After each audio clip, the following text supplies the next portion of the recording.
So আজি আমি পঢ়িম ভেক্টৰ ক্লাস 12 মেথছৰ এটা ইম্পৰ্টেণ্ট চেপ্টাৰ হৈছে ভেক্টৰ ভেক্টৰ কাক কয়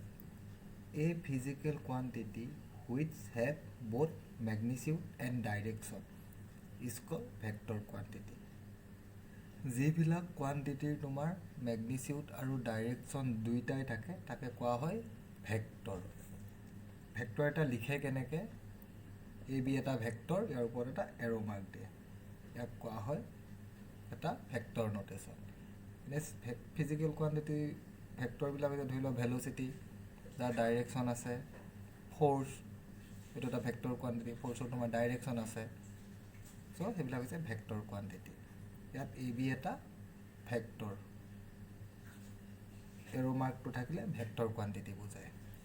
ইয়াত এ টুক কোৱা হয় ইনিশিয়াল পইণ্ট বি টুক কোৱা হয় ফাইনেল পইণ্ট আৰু এৰো মাৰ্কটো হৈছে ডাইৰেকশন ভেক্টৰ এটাৰ ম্যাগনিটিউডটো এনেকৈ লিখে মডুলাছৰ ভিতৰত লিখিলে ভেক্টৰৰ ম্যাগনিটিউডটো বুজায় নেক্সট আহি যায় ইউনিট ভেক্টৰ কাক কয় যিবিলাক ভেক্টৰৰ ম্যাগনিটিউড 1 তাক আমি ইউনিট ভেক্টৰ বুলি কওঁ ম্যাগনিটিউড যদি 1 হয় ভেক্টৰটো কোৱা হয় unit vector I, J, K are unit vector in the direction of x, y, z axis respectively.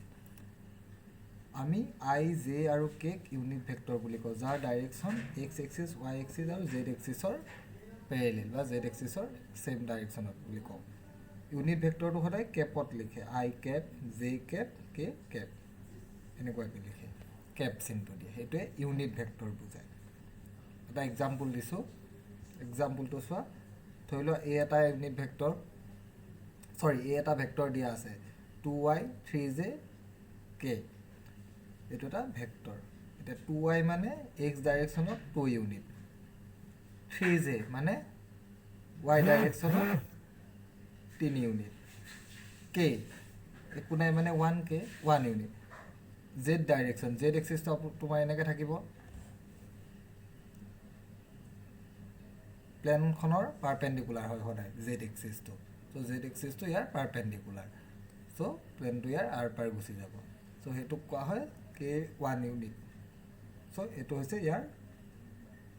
Vector notation ইয়াৰ ম্যাগনিটিউডটো কিমান হ'ব ভেক্টৰটোৰ ম্যাগনিটিউড উলিয়াবলৈ হলে √over a cater square root 2 square plus 3 square plus 1 square কিমান পালো 14 4 প্লাস 9 প্লাস 1 14 এটো কোৱা হয় এটা ভেক্টৰৰ ম্যাগনিটিউড যদি এই ম্যাগনিটিউডটো 1 হল হয় তেতিয়া আমি তাক কলো হয় ইউনিট ভেক্টৰ নেক্সট আহি যায় ভেক্টৰ এডিশন কি ভেক্টৰ দুটা প্লাস কেনেকৈ কৰে ধৰি লও এ এটা vector 2y 3j 5k B এটা ভেক্টৰ i 3j 6k দুটা ভেক্টৰক যদি প্লাস কৰিব লগা হয় i component z j k plus হৈ যায় বা মাইনাস কৰিব লগা হলেও ডাইৰেক্টলি মাইনাস হৈ যায় তেনেকৈ ভেক্টৰ এটা প্লাস কৰে এইখিনি হৈছে ভেক্টৰৰ বেসিক কথা নেক্সট আমি ইউনিট ভেক্টৰৰ কোৱেশ্চন এটা চাও কেনেকুৱা ধৰণৰ কোৱেশ্চন এক্সামত আহে find the unit vector in the direction of a vector এৰ এটা ভ্যালু দিয়া আছে 2y 3j 5k এনেকুৱা কোৱেশ্চন আহিলে আমি কেনেকৈ find the unit vector in the direction of a unit vector উলিয়াব দিছে মানে এ কেপ সো এ কেপটো কেনেকৈ উলিয়ায় সদায় ভেক্টৰটোক তাৰ ম্যাগনিটিউডৰে ডিভাইড কৰিলে আমি ইউনিট ভেক্টৰ পাম এটা ভেক্টৰক যদি তাৰ ভেক্টৰৰ ম্যাগনিটিউডৰে ডিভাইড কৰো আমি সদায় ইউনিট ভেক্টৰ পাম ভেক্টৰটো দিয়া আছে এটো 2y 3j 5k ম্যাগনিটিউড এটা ভেক্টৰৰ কেনেকৈ উলিয়ায় আমি দেখুৱাইছো √ওভাৰ 2 স্কয়াৰ 3 স্কয়াৰ 5 স্কয়াৰ সো তেনেকৈ আমি এটা ভেক্টৰৰ ম্যাগনিটিউড ক্যালকুলেট কৰি এটো ডিভাইড কৰি দিলে হ'ল 4 9 25 38 এটো হৈছে ইউনিট ভেক্টৰৰ এটা এক্সাম্পল এনেকুৱা ধৰণৰ কোৱেশ্চন এক্সামত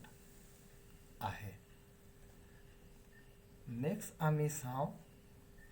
ভেক্টৰৰ ডট প্ৰডাক্ট দুটা ভেক্টৰৰ ডট প্ৰডাক্ট বুলি ক'লে কি বুজো আমি এ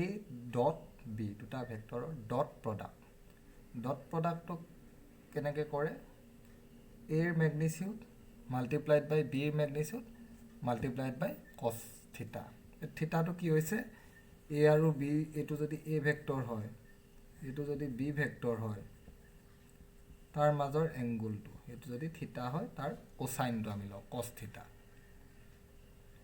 এইটো হৈছে ভেক্টৰৰ dot product theta is the angle between A and B এতিয়া ডট প্ৰডাক্টত এইকেইটা পইণ্ট মনত ৰাখিব লাগিব ধৰি লওক আই ডট আই বা জে ডট জে বা কে ডট কে হ'লে সদায় 1 হয় কেনেকৈ হয় আই ডট আই মানে আই ইনটু কছ থিটা এতিয়া আই মানে দুটা ভেক্টৰৰ সেম আই আৰু ইয়াৰ মাজৰ এংগুলটো কি 0 চ' কছ 0 আইটো কি হয় ইউনিট ভেক্টৰ মেগনিচিউড 1 ইয়াৰো মেগনিচিউড 1 আৰু কছ 0ৰ ভেলু 1 চ' ফাইনেলি 1 সেম ভেক্টৰ দুটাৰ ডট প্ৰডাক্ট সদায় 1 হয় যদি বেলেগ লওঁ আই জে বা জে কে বা কে আই লওঁ তেতিয়া কি হয় আই জে কে কি unit vector in the direction of x Y আৰু জেড এক্সিছ চ' এক্স এক্সিছত ৱাই এক্সিছ আৰু জেড এক্সিছ সদায় কি হয় মিউচুৱেলি পাৰপেণ্ডিকুলাৰ মানে দুটা এক্সিছৰ মাজৰ এংগুলটো সদায় 90 ডিগ্ৰী যিকোনো দুটা এক্সিছৰ মাজৰ এংগুলটো সদায় 90 ডিগ্ৰী হয় চ' আই ডট জে মানে কি আই জে কছ অফ 90 ডিগ্ৰী এতিয়া কছ 90ৰ ভেলু কিমান 0 চ' ইয়াতে 0 হয় ডট প্ৰডাক্টত i dot i j dot j k dot k 1 হয় আৰু দুটা বেলেগ হ'লে আই জে বা জে কে বা কে আই হ'লে 0 হয় কিয় 0 হয় কাৰণ মাজৰ এংগুলটো 90 ডিগ্ৰী হয় চ' কছ 90 মানে 0 ঠিক আছে এটা এক্সাম্পল চাওঁ ডট প্ৰডাক্টৰ কেনেকৈ আৰু ডট প্ৰডাক্টৰ আন এটা নাম হৈছে স্কেলাৰ প্ৰডাক্ট এ এটা ভেক্টৰ বি এটা ভেক্টৰ ইয়াৰ ডট প্ৰডাক্ট উলিয়াব লাগে চ' ডট প্ৰডাক্ট উলিয়াবলৈ আমি জানো সদায় মনত ৰাখিবা ডাইৰেক্টলি আই কৰিবা কাৰণ আই বা জে কৰিলে 0 হ'ব আই কে কৰিলে 0 হ'ব কৰস্পণ্ডিং আই মাল্টিপ্লাই কৰি দিলে 2 ইনটু 3 3 ইনটু 2 5 ইনটু 6 42 এইটো হৈছে ডট প্ৰডাক্ট নোট এটা চোৱা two vectors are perpendicular if their dot product is 0 দুটা ভেক্টৰ যদি ডট প্ৰডাক্ট 0 হয় ভেক্টৰ দুটা পাৰপেণ্ডিকুলাৰ হয় এনেকুৱা ধৰণৰ কুৱেশ্যন আহে দে চ' date two vectors are perpendicular তেতিয়া ভেক্টৰ দুটা ডট প্ৰডাক্ট উলিয়াই দিলেই হ'ল এই ডট প্ৰডাক্ট এই এনচাৰটো আমি 0 পাম 0 হ'লে আমি ক'ব পাৰিম যে তাৰ ডট প্ৰডাক্টটো 0 বা কেতিয়াবা সোধে find the angle between the vectors angle between the vectors হ'লে এই ফৰ্মুলাটো যদি আমি ৰিএৰেঞ্জ কৰি লিখোঁ কছ থিটা a dot b divided by magnitude a into magnitude b এইটো ফৰ্মুলা ইউজ কৰি দিলে হ'ল এনেকুৱা ধৰণৰ কুৱেশ্যন আহে নহ'লে so that two vectors are perpendicular এই বস্তুটো সোধে নেক্সট আমি চাওঁ ক্ৰছ প্ৰডাক্ট বা ভেক্টৰ প্ৰডাক্ট ক্ৰছ প্ৰডাক্টৰ ফৰ্মুলাটো হৈছে a cross b equal to a b sin theta এৰ মেগনিচিউড ইনটু বিৰ মেগনিচিউড ইনটু sin theta ইয়াতো থিটা কি হয় angle between the vectors a and b ইয়াত i j k ৰ মাজৰ ৰিলেশ্যন কেইটা চোৱা i j k x axis y axis আৰু z এক্সিছৰ পেৰেলেল ইয়াত i ক্ৰছ যদি j কৰোঁ ৰুল মনত ৰখা ৰুলটো i j k এইটো ডাইৰেকশ্যনত যায় ঘড়ীৰ কাটাৰ ওলোটা এণ্টি ক্লকৱাইজ আই আৰু জে যদি ক্ৰছ কৰোঁ আমি কি পাম কে পাম জে আৰু কে ক্ৰছ কৰিলে আই পাম কে আৰু আই ক্ৰছ কৰিলে জে পাম এতিয়া ওলোটাকে যদি কৰোঁ জে ক্ৰছ আই মাইনাছ কে কে ক্ৰছ জে মাইনাছ আই জে ক্ৰছ কে মাইনাছ জে মাইনাছ হৈ যায় ক্ৰছ প্ৰডাক্ট বা ভেক্টৰ প্ৰডাক্ট কোৱা হয় ভেক্টৰ প্ৰডাক্টৰ মিনিংটো কি ভেক্টৰ মানে কি দুটা ভেক্টৰ ক্ৰছ কৰিলে তাৰ এটা ডাইৰেকশ্যন যিটো এনচাৰ পাম তাৰ এটা ডাইৰেকশ্যন থাকিব এতিয়া আই ক্ৰছ জে আইৰ পৰা জে লৈকে ক্ৰছ কে ভেক্টৰটো এনেকৈ থাকে পাৰপেণ্ডিকুলাৰ হৈ ইয়াৰ প্লেনখনৰ ডাইৰেক্টলি পাৰপেণ্ডিকুলাৰ হৈ থাকে এতিয়া আই ক্ৰছ জে মানে তুমি যদি এজিউম কৰা স্ক্ৰু ৰুল বুলি এটা আছে স্ক্ৰু যদি এনেকৈ ঘূৰাই যোৱা বুলি ভাবা আই ক্ৰছ জে এইটো বা এনেকৈ যদি ভাবা তুমি যদি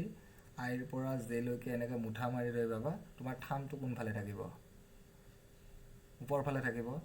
ওপৰ ফালৰ ডাইৰেকশ্যনটো কি হ'ব কে হ'ব ঠিক আছে আই ক্ৰছ জে যেতিয়া কৰিবা ডাইৰেকশ্যনটো কি হৈ যাব কে ডাইৰেকশ্যন এইটো পজিটিভ ডাইৰেকশ্যন ইয়াৰ পৰা যদি ডাইৰেকশ্যনটো লোৱা আই ক্ৰছ জে হৈছে তুমি এটা স্ক্ৰু ৰুলটো যদি ভাবিব পাৰা যদি ইয়াত মই স্ক্ৰু এটা থাকে এইটো ঘূৰাই দিওঁ এইটো ঘূৰিলে কি হ'ব স্ক্ৰুটো সদায় বাহিৰ ফালে ওলাই আহিব স্ক্ৰু এটা যদি এনেকৈ ঘূৰাই দিওঁ এণ্টি ক্লকৱাইজত স্ক্ৰুটো ওলাই আহিব সেইটো কে ডাইৰেকশ্যন জে ক্ৰছ আই মানে ইয়াৰ পৰা ইয়ালৈকে জে ক্ৰছ আই এনেকৈ ঘূৰাই দিবা সোমাই যাব তলফালে তলফালে কি হয় মাইনাছ কে ওপৰ ফালে পজিটিভ তলৰ ফালে নিগেটিভ সেইটো তেনেকৈ ডাইৰেকশ্যনটো আহে বা এইটো ক্লকৱাইজ ৰুলতো তুমি মনত ৰাখিব পাৰা যিটো সহজ পোৱা ঠিক আছে এইটো ৰুলে বেছি সহজ এটা এক্সাম্পল চাওঁ ক্ৰছ প্ৰডাক্ট কেনেকৈ কৰে এ আৰু বি দুটা ভেক্টৰ দিয়া আছে তাৰ এ ক্ৰছ বি উলিয়াব লাগে কি কৰে আই জে কে এইটো পাতি ল'লা এ ক্ৰছ বি চ' এৰ ভেলু কেইটা কোফিচিয়েণ্ট কেইটা 3 1 -4 আই জে আৰু কোফিচিয়েণ্ট এইকেইটা পাতি ল'লা তাক ক্ৰছ মাল্টিপ্লাই কৰি দিলেই হ'ল আইৰ কাৰণে 1 ইনটু -2 মাইনাছত মাইনাছ প্লাছ হৈ যাব 20 এইটো minus J 3 into -2 -6 minus plus 24 কেৰ কাৰণে 15 -6 খালি মাজৰটোত মাইনাছ পাতিলে সদায় এইটো কিন্তু আগত মাল্টিপ্লাই কৰিবা আই ইনটু কে মাইনাছ জে লিখিছা হয়নে নহয় চ' আই ইনটু কে হ'ব আই ইনটু কে তেতিয়া এইটো মাইনাছ জে এইটো সদায় মাইনাছ আহিলে এইটো আগত মানে যদি এইটো প্লাছ জে পাতা এইটো আগত মাল্টিপ্লাই কৰিব লাগিব প্লাছ জে কেতিয়া হয় যেতিয়া তোমাৰ কে ইনটু আই কৰা এইটো সদায় মনত ৰাখিবা এইটো মাইনাছ কৰিলে মাইনাছ জে কেতিয়া হয় আই ইনটু কে কৰিলে আই ইনটু কে এইটো আই ইনটু কে হৈ থাকে সেইকাৰণে এইটো আগত মাল্টিপ্লাই মাইনাছ এইটো যদি প্লাছ জে পাতিব পাৰা প্লাছ জে পাতিলে এইটো আগত মাল্টিপ্লাই হ'ব চ' এনচাৰটো আমি ভেক্টৰত পাওঁ সেইকাৰণে কোৱা হয় এইটো ক্ৰছ প্ৰডাক্ট বা ভেক্টৰ প্ৰডাক্ট কিন্তু আগতে কুৱেশ্যনটোত আমি ডট প্ৰডাক্ট বা স্কেলাৰ প্ৰডাক্ট কিয় কোৱা হয় এনচাৰটো এটা নাম্বাৰ পাওঁ ভেক্টৰত নাথাকে সেইকাৰণে এইটো স্কেলাৰ যাৰ কোনো ডাইৰেকশ্যন নাথাকে অকল মেগনিচিউড থাকে ক্ৰছ প্ৰডাক্টৰ ক্ষেত্ৰত নোটটো চোৱা two vectors are parallel or anti parallel if their cross product is 0 cross প্ৰডাক্টটো যদি 0 হয় তেন্তে ভেক্টৰ দুটা পেৰেলেল বা এণ্টি পেৰেলেল মানে এইটো এটা এ ভেক্টৰ এইটো এটা বি ভেক্টৰ এইকেইটা পেৰেলেল এণ্টি পেৰেলেল মানে ডাইৰেকশ্যনটো ওলোটা ধৰি লোৱা চি এটা ভেক্টৰ এণ্টি পেৰেলেল এইখিনি আছে ক্ৰছ প্ৰডাক্ট ডট প্ৰডাক্ট আৰু ক্ৰছ প্ৰডাক্টৰ এইখিনি কথা জানিবলগীয়া কথা ঠিক আছে নেক্সট এটা আমি চাম এৰিয়া অফ এ পেৰেলেলোগ্ৰাম এটা পেৰেলেলোগ্ৰামৰ এৰিয়া কি হয় এ ক্ৰছ বি ভেক্টৰটোৰ যিটো ৰিজাল্ট ল'ব তাৰ magnitude where a and b adjacent side of a parallelogram এইটো এটা পেৰেলেলোগ্ৰাম এইটো যদি এ হয় এইটো বি হয় তেতিয়া তাৰ এৰিয়া কি হ'ব ভেক্টৰ দুটাৰ ক্ৰছ প্ৰডাক্ট দি তাৰ মেগনিচিউড ঠিক আছে এইখিনি হৈছে তোমাৰ এৰিয়া অফ এ পেৰেলেলোগ্ৰাম কাক কোৱা হয় যাৰ opposite side equal and parallel চ' এইটো বি হ'লে এইটো বি হ'ব এইটো এ হ'লে এইটো এ হ'ব চ' এইটোৱে The examples are find the area of a parallelogram whose adjacent sides are given A and B. Year cross product উলিয়াইছোঁ উলিয়ালে এটা ভেক্টৰ পাম তাৰ মেগনিচিউড ইয়াৰ স্কুৱেৰ ৰুট গোটেইকেইটা প্লাছ কৰি তাৰ square root 5 square 1 square -4 square এইটো এৰিয়া অফ এ পেৰেলেলোগ্ৰামৰ এৰিয়া এটা তেনেকৈ উলিয়ায় ঠিক আছে এইটো হৈছে ভেক্টৰৰ ফৰ্মুলা ইউজ কৰি পেৰেলগ্ৰামৰ এৰিয়া উলিওৱা ফৰ্মুলা